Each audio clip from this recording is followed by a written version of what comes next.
Alors maintenant on va passer sur le changement du liquide d'embrayage. Ça va être la première fois que je vais le faire parce que j'ai oublié de le faire il y a 3 ans. Enfin, depuis que j'ai la moto, il y a 3 ans, 2-3 ans. Voilà, bref, j'ai oublié de le faire, donc ça va être la première fois que je vais le faire là. Donc c'est ça c'est le purgeur. Donc il faudra enlever la vis avec la clé Allen de 5 et mettre un purgeur. C'est du 1050 je crois, je le mettrai la description, qu'on va mettre à la place de la vis. Il faudra un purgeur par aspiration, qu'on va mettre sur air comprimé, du dot 4. Là, pour pas qu'il y ait de problème, parce qu'on va travailler sur le réservoir là, donc il va falloir que j'enlève mon montage de téléphone. Et moi ce que je fais c'est je bloque le volant, je bloque le guidon avec la clé, comme ça évite au cas où si quand le bocal va être ouvert, que je tape pas là-dedans et puis que tout soit par terre. Donc on va déjà commencer par ouvrir le bocal en faisant attention parce que c'est corrosif le liquide de frein, donc il faut bien protéger les parties de peinture et de métal et ou bien essuyer. On va déjà commencer par ouvrir ça. Bon, c'est du cruciforme ou pas? Non, c'est du clé Allen. Bon, donc normalement c'est du cruciforme, mais moi avec mon support de téléphone, c'est les vis elles sont prises en sandwich, enfin c'est pris, tout est pris en sandwich avec une clé Allen. J'ai déjà mis le lien en description sur d'autres vidéos sur Ramout. Après le support là il est bien parce qu'il est bien, on peut le diriger. Il n'y a pas de risque de le paumer. J'ai des chiffons moi. Bah ça fuit parce que je vois les vis elles sont brouillées. Il y a même des petits supports en caoutchouc pour mettre le truc droit. Putain ça fuit, hein. J'ai du papier. Heureusement que je dis qu'il faut pas en mettre partout. Moi qu'est-ce que je fais, ça coule de partout. Oui alors attention, ne faites pas comme moi. Si vous ouvrez le bocal, il faut qu'il soit absolument horizontal. Sinon vous allez avoir une grosse fuite. On va voir ça plus tard dans la vidéo. Ah je te jure. Donc là on est vraiment limite quoi. Je sais même pas, la moto elle doit être droite normalement. Bizarre. J'ai déjà aspiré le liquide qui est là. Je nettoierai ça après. Moi, mes outils, c'est un capuchon de bombe et puis une seringue. Bon, après, j'aurais pu mettre ça directement dans le bidon de déchetterie. Après, il faut pas. Il y a un trou.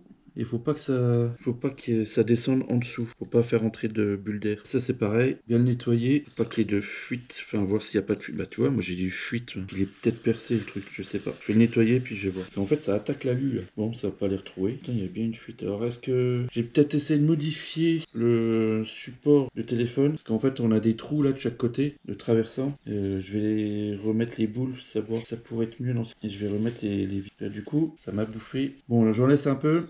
Et on va sur le purgeur. Alors, le purgeur. On va pas forcer là-dessus, on va se mettre là-dessus. Combien là? 8, 13.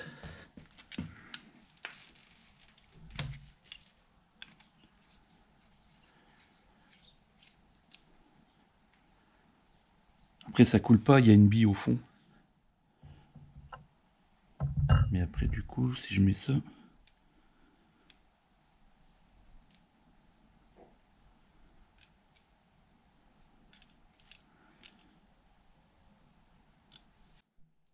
Bon, j'ai réussi à mettre le purgeur, il a fallu que je force que la bille elle était collée. Mais c'est bizarre parce que j'arrive pas à l'enfoncer plus que ça en fait. Là je suis à fond et je n'ose pas forcer.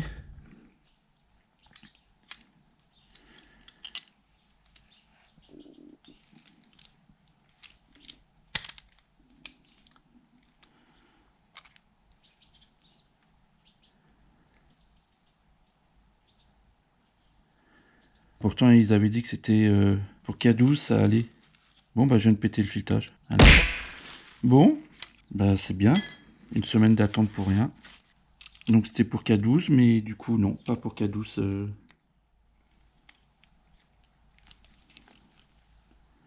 On va essayer comme ça sans trop forcer. Parce que j'ai pété un... Et normalement ça va couler. Et voilà.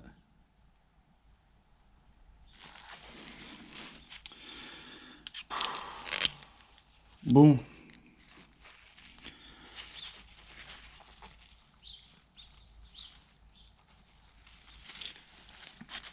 que je peux remettre l'ancien bouchon. Ça aussi, hein. Bon, bah le purgeur là, du coup, il va pas. Pourtant, c'était marqué pour K12. Il y en a un qui avait marqué dans les commentaires très bien pour la K12. Bah, je sais pas comment il a fait. Parce que moi, ça va pas. Bon, bah du coup, je vais pas vous mettre le lien du purgeur parce que ça va pas être bon. Alors, comme d'hab, hein, faut pas se fier tout le temps aux commentaires. Il y en a un qui a dit que c'était ok pour sa K12. Bah non, c'est faux. Parce que si je coupe là, il y aura plus rien pour pousser. Donc, du coup, ça servait à rien. Ah, ça me gave. Sérieux, ça me gave. Aïe, après plusieurs jours, pour vous c'est quelques minutes, quelques secondes. Moi, après plusieurs jours, j'ai enfin reçu ma vis de purge. Donc c'est pas une des 5 là, parce que j'avais commandé un lot de 5. Donc on a du 6, 7, 8 je crois, et du 10. 6, 7, 8, du 10, 1 et du 10... 1,25 en pas. Donc nous, ce qui nous intéresse, c'est le 10, on s'en fout. En sachant que ceux-là, ils vont pas du tout. Que ça soit en pas 1 ou en pas 1,25. Nous, ce qui nous intéresse, c'est du pas 1, donc celui-là. Le pain 1, il est plus fin que le pain 1,25. Mais celle-là, elle va pas. Parce qu'elle est trop longue. Pas là, mais elle est trop longue pour ça. Ici, juste ça, c'est trop long en fait. Et en fait, quand on enfonce, rien que le fait de le mettre dedans, on touche déjà la bille. Et en fait, on peut pas... Il prend juste sur un filet. Et si on force, bah, on flingue le filet comme j'ai fait juste avant. Et j'en ai trouvé un autre. Celui-là, je l'ai testé avant. Hein, je l'ai mis avant pour voir si ça a fonctionné ou pas. Ça, il est un peu crade. La différence, celui-là, il va. Parce que vous voyez là, du filetage à la pointe, c'est beaucoup plus court. Et du coup, ça permet d'avoir un peu plus de filet. Bon, on n'arrive pas à le visser à fond, mais c'est beaucoup plus court. On le voit par rapport à la vis, au trou. Il y a épaulement et moins haut. Enfin, je sais pas si on peut appeler ça comme ça. Donc c'est ça qu'il faut.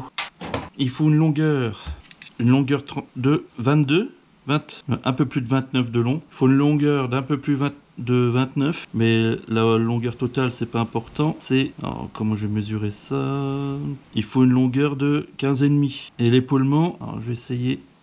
L'épaulement, il faut qu'il fasse 4, ouais, un petit 4 mm. J'ai même pas 4 mm. L'épaulement, là où il y a le trou, j'ai que 4 mm. Et avec la pointe, comment je vais mesurer ça avec la pointe? Alors ça, c'est de l'approximatif. Hein. Avec la pointe, je suis à 6. Je suis à 6 mm avec la pointe. Et avec une clé de 11. Du coup, celui-là, il va dedans. En enlevant, on enlève déjà ça. Clé de 13 et la laine de 5. Normalement, c'est pas serré comme un bœuf. Normalement. Voilà, donc on fait pas comme moi, on évite de paumer le bouchon. C'est pas possible. Je l'ai. Parce que le bouchon, il faudra le remettre. Et au fond, je sais pas si on voit, il y a une bille au fond. C'est ce qui empêche le liquide de couler. Et en mettant ça, ça va appuyer sur la bille. Et il faut visser en même temps. C'est pas facile. Je vais utiliser une douille de 11. Et j'appuie en vissant. Et voilà, là on est bloqué. Donc le liquide il a un peu coulé. Et voilà, la purge elle est mise. Donc on va se retrouver. Tu vois, ça fuit encore. Ça fuit même. Oh la chiotte. Du coup ça ira même pas. Ça me saoule. En fait ça pisse quand même. Et si je force comme ça. La pipe de 11. Et je trouve rien sur Rollum. Il n'y a rien qui dit. Là j'ai serré un peu plus, mais il faut la redesserrer pour la purge, parce que c'est par aspiration, donc je sais pas si ça va marcher. Bon, c'est pas grave, tant que ça fuit plus, ça coule plus. Parce que c'est du DOT 4 là qui est en train de couler. C'est de l'embrayage, mais c'est du liquide de frein. Donc ça a plus l'heure de couler pour le moment. On va se retrouver au guidon. Alors sur l'embrayage, c'est comme sur le frein, il faut démonter tout ça. Donc c'est ça qui est vachement bien, hein, on peut pas contrôler les niveaux. Il faut démonter le commodo de la radio et des phares, enfin le commodo principal, desserrer la vis qui se retrouve derrière et mettre le plan de joint là à l'horizontale. Il n'y a que comme ça qu'on fait les niveaux. Et après, juste avant de remonter la moto, il faut repencher le truc. Enfin, il faut tout fermer et repencher. Donc c'est bizarre comme système. Donc on va démonter tout ça. Et en fait, on peut pas ouvrir ça dans cette position. Donc là, on est quoi sur du 3 apparemment. On démonte, on démonte, on démonte. On fait que ça sur là-dessus. Voilà, donc ça déjà... j'ai encore d'autres trucs à démonter. Il y a le truc supérieur du guidon aussi à désosser. Avec la même clé. Rien n'est fait pour l'entretien en fait sur cette chiotte. Ils auraient pu au moins faire des systèmes de démontage rapide ou d'accès rapide. Qu'à chaque fois faire tout ce cirque là pour... Bon là faut faire gaffe, faut pas tirer comme un maboule parce qu'il y a une patte qui s'enfonce comme ça. Donc si vous tirez comme ça, la pâte elle pète. Faut lever, tirer. Lever, tirer. On met ça de côté. Qu'est-ce qu'on a d'autre? Là on a du cruciforme. Là aussi on en a. Là aussi on a là. Bon, cruciforme. C'est bien parce que du coup le guidon il est bloqué avec la clé. Pour pas. Là, il est bloqué. Ah, où est-ce qu'il y a d'autres vis? Là il y en a une en dessous là. Je comprends pas. Démonter tout ça. Là. Voilà. Heureusement que je bosse pas sur des caillebotis parce que je sais pas comment je ferai. Alors ça s'enlève, mais ça tient encore par quelque part. Ça tient par là. Là, ça s'enlève. Bon, sûrement enlever ça avant. Comment? Il y a une vis quelque part, mais je sais pas où elle est. Ça serait la vis qui est là, qu'on peut pas choper.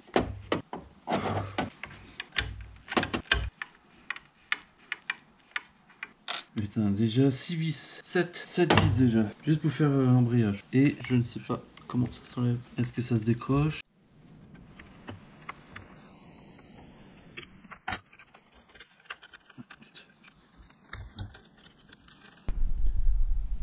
Alors je sais pas si on voit, il y a un coup de pointeau là, juste là. C'est la position où il va falloir remettre le bocal. Du coup, il faut desserrer ça et mettre le plan de joint, ça là, il faut le mettre droit, à l'horizontale. Et seulement après, on peut ouvrir ça. Alors pareil, c'est clé à laine de 4, ouais.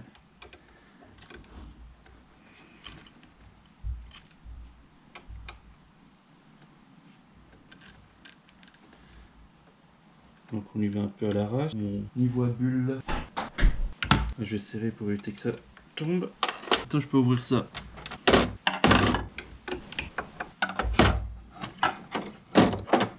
Normalement c'est 4 cruciformes. Et moi il y a une vis, pas la bonne. Je vais la faire quand même. Et évidemment c'est du liquide corrosif, donc on va éviter que ça touche les peintures et d'en foutre partout. On va nettoyer tout ça. Ensuite, une fois que c'est nettoyé, on va mettre ça d'aplomb. Je comprends pas leur principe. Bon, évidemment, il faut mettre des bulles neuves dans le niveau. Moi, la mienne, elle est neuve.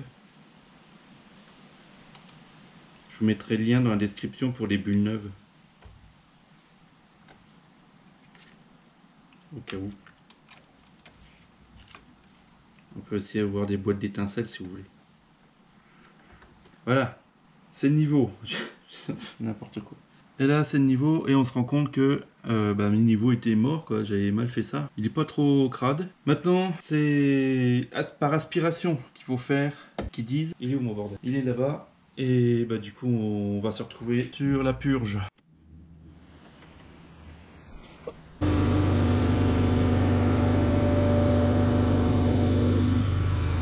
Oui, j'ai oublié de préciser, j'ai mis du liquide jusqu'au repère maxi dans le réservoir, 2 de 4. Là, on va dévisser un quart de tour, puis en espérant que ça fonctionne, puis on va aspirer juste à temps que le liquide soit vide là-haut.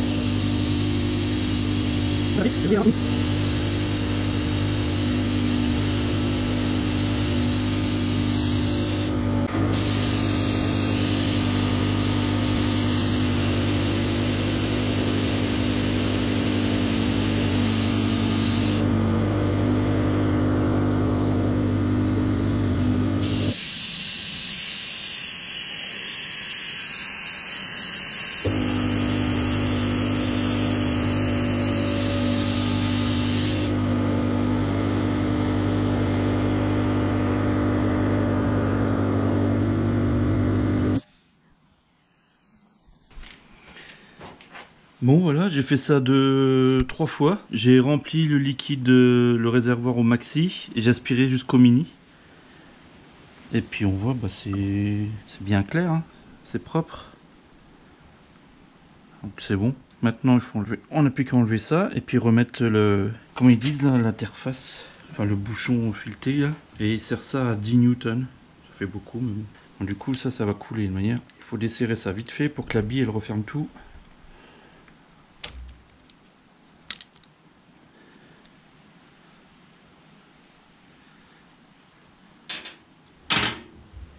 On va bien nettoyer l'intérieur et on remet la petite bouchon. Et il précise qu'il ne faut pas utiliser la moto sans ce bouchon. Voilà, on remet la petite gaine et puis il n'y a plus qu'à laisser, je sais plus où c'était. Ah, ma fuite d'essence en fait ça m'a pourri ma peinture. C'est tout jaune. Ah, je suis dégoûté. Donc il n'y a plus qu'à remonter le tout, remettre le cache, le carénage moteur. Là-haut, on va remettre du liquide jusqu'au niveau maxi. Enfin, entre mini maxi, je sais pas, il précise pas. C'est comme pour le frein, il y a un décrochement, il y a le mini et puis il y a le maxi. Et ben là c'est pareil. On remet la petite membrane, on remet ça. Du coup là le niveau il est à ras de la membrane. Et du coup quand on va pencher, et ben ça va. Si ta membrane elle est pas étanche, bah tu le sauras très vite quoi. C'est mal foutu. Pourquoi on peut pas laisser ça droit comme ça en fait? C'est débile. Imagine pour faire tes niveaux. Tiens, je vais faire mes niveaux. Bah oui, mais tu peux pas faire tes niveaux avant de partir. Parce que là, du coup, ton niveau, il est bien là. Mais si tu veux vérifier ça avant de partir, bah t'es obligé de désosser tout. Ensuite, comme j'ai montré tout à l'heure, ben il faut redesserrer ça et puis remettre le repère en face du pointeau. Ça sert à 5 newtons ça. Voilà, c'est serré. Et maintenant, il faut remettre la commande qui était, je sais plus comment, comme ça.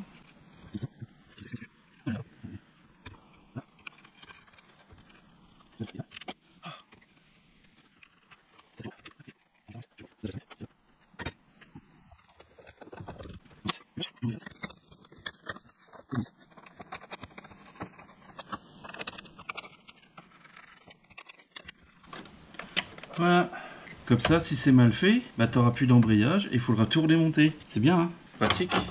Bon, et ben voilà, tout est mis.